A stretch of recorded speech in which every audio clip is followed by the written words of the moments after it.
Herbievoorwild is geneig om voedsel te selekteer wat aan hul voedingsbehoeftes sal voldoen vir onderhoud, groei, reproduksie, melkproduksie en algemene gesondheid. Dit is dus belangrik om kos te verskaf wat eerstens hulle pense volmaak en wat aan al die dier se voedingsbehoeftes voldoen vir die spesifieke fisiologiese stadium van die dier. Ons gesels met Craig Shepstone, veekundige en wildvoedingskundige van Wildlife Nutrition Services oor 'n paar belangrike beginsels vir goeie wildvoedingspraktyke. Goeiemôre Craig en hartlik welkom. Goeiemôre Elsa, baie dankie. Nou goed, die voer van herbivore wild is nie so maklike taak soos wat dit klink nie. Wat is van die grootste uitdagings wat jy teekom?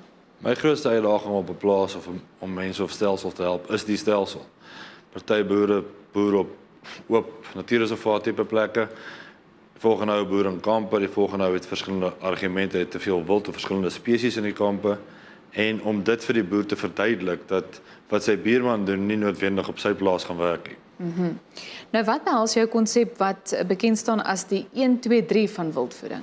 Om dit kort te probeer opsom, die 1, 2, 3 van wildvoeding is basies om die dier te kan sien in die opsig van wat hy vreet. So as ons na 'n dier sou kyk en ons kyk na sy totale volume kos wat hy sou eet, sal ek sê, kom ons vat die totale volume kos wat hy sou vreet.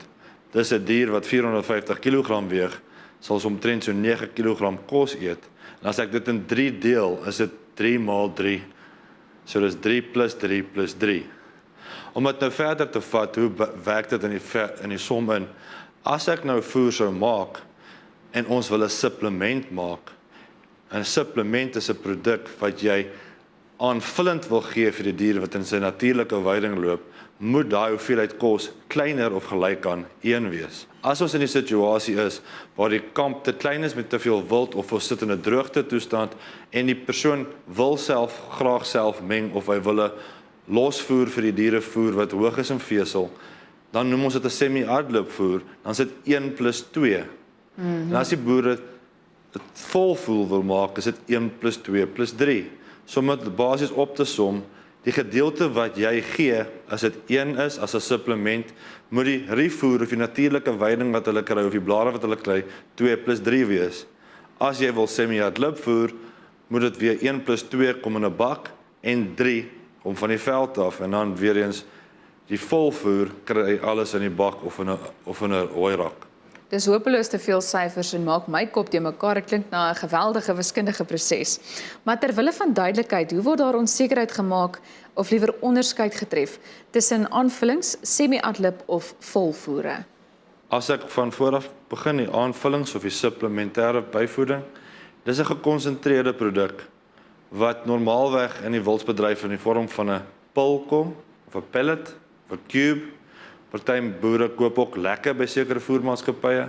Dis 'n produk wat teen 'n lae inname, partykeer is daar sout by, partykeer moet jy dit self beperk deur meer bakke te hê, maar jy gee net genoeg voedingsstowwe in die wintermaande of in die droë maande sodat hulle die droë natuurlike weiding kan benut. Ander vorme van aanvullings is goeder soos soutlekke, fosfaatlekke en aanvullings wat jy in die water sou gooi. Jou semi-hardloop voere is normaalweg 'n produk wat op die plaas gemaak word. Party mense het maatskappye wat vir hulle meng, maar dan vat jy die konsentraat wat dieselfde sou gewees het as plus minus as die supplement en jy sit 'n gedeelte van hulle gras of hulle blare in die vorm van hooi of lucerne en jy meng dit saam en jy gee dit vir die diere. Dan die volvoer is maar volvoer. Jy gee alles wat hulle nodig het in die kamp en dis normaalweg 'n situasie wanneer diere aangehou word in boumas of in baie klein kampe wanneer hulle gevangenes gehou word voordat hulle geskei word of wanneer hulle gebloei moet word soos in buffels. Ek gaan jou daar moet stop, maar ons gaan nou verder gesels, maar dit was dan Craig Shepstone, veekundige en wildvoedingskundige van Wildlife Nutrition Services.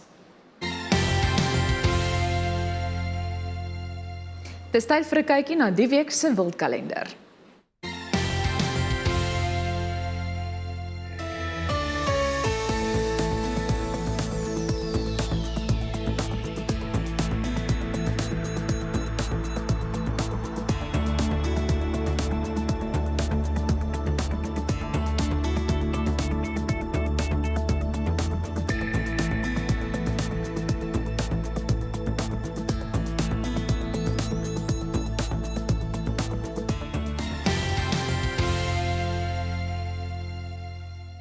Ons kyk verder na wat Craig Shepstone oor wildvoeding te sê het.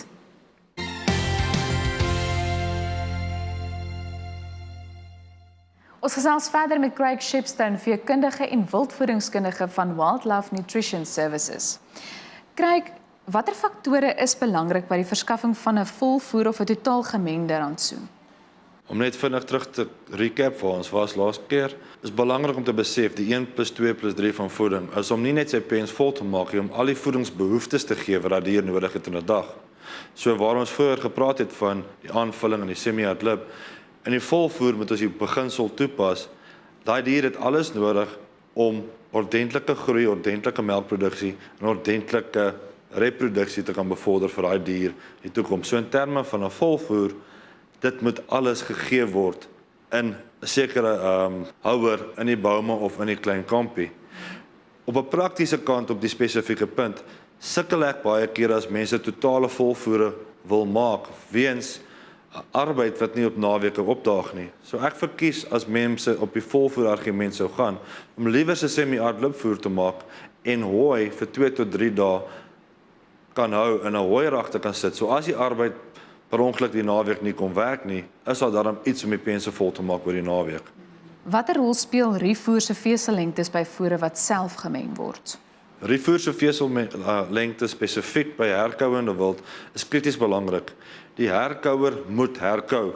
Dit is 'n proses basies waar die dier letterlik die kos wat hy ingeneem het weer opbring, herkou en weer sluk. Sonder die vesellengte wat die maag prikkel, gebeur dit nie.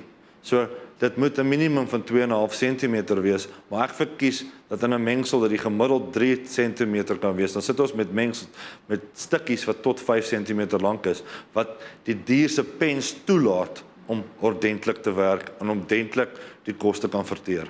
En hoekom moet vol of boumavoer nooit in pilvorm aangebied word nie?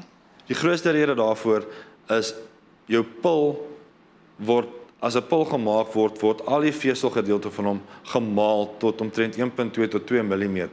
As ons nou teruggaan na die vorige vraag toe waar die vesellengte krities is, die pil self se vesellengte is so kort, dit laat nie toe dat die dier ordentlik kan herkou nie. So wanneer boere pille wil gebruik in 'n bouma situasie, moet hulle liewer die pille apart gee en die hooi een kan sit. So dit is verkieslik dat die volledige voer nie soos 'n skaap sou wees in 'n voerkraal waar hy pilletjies totaal kry nie. Die diere moet liewer 'n volvoer kry van 'n lang vesellengte met die fyn goed in dit ingemeng of 'n klein bietjie pille en rievoer. Watter algemene raad het jy aan wildboere om voedingsstelsels meer doeltreffend te maak? Die belangrikste punt vir my is, weet met wat jy wil boer, voor die tyd. So as ons met swart-witpense gaan boer, is dit makliker om 'n kamp met swart-witpense se voeding uit te soort. As ons met buffels wil boer, jou gemengde praktyke is moontlik, maar is moeilik, want een of ander dier gaan of teen bekleierery of dominansie nie sy kos kry nie, of een spesies se behoeftes is ander as die ander spesies, so jy fokus op die een wat die meeste geld werd is, so jy fokus op sy kos en dan kry die een te veel van iets en die ander een te min van iets anders. So op 'n praktiese oogpunt probeer die stelsel so maklik as moontlik maak. Tweedens, kry jy 'n idee voor die tyd hoeveel kos jy gaan nodig het vir 'n jaar. Dit is redelik eenvoudig om die formules uit te werk.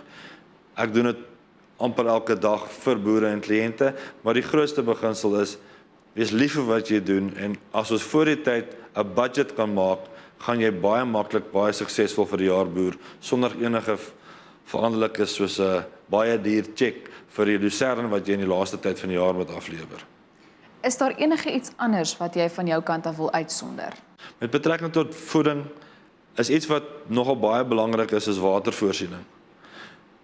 'n Groot probleem wat ek al gekry het in die land is, baie boere het ordentlike krippe, maar baie van die krippe is of eens te klein of eens te groot.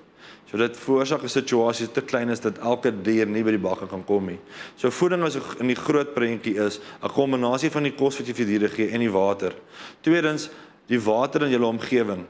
As julle as mense dit nie drink nie, laat dit toets. Want daar kan dalk goeders in daai water wees wat onsmaaklik is of 'n negatiewe effek op die dier se langtermyn sukses sal hê. Ek gaan jou weer eens daarmee stop, maar baie dankie vir hierdie uitstekende stukkie raad weer eens. En dit was dan Craig Shepstone, veekundige en wildvoedingskundige van Wildlife Nutrition Services.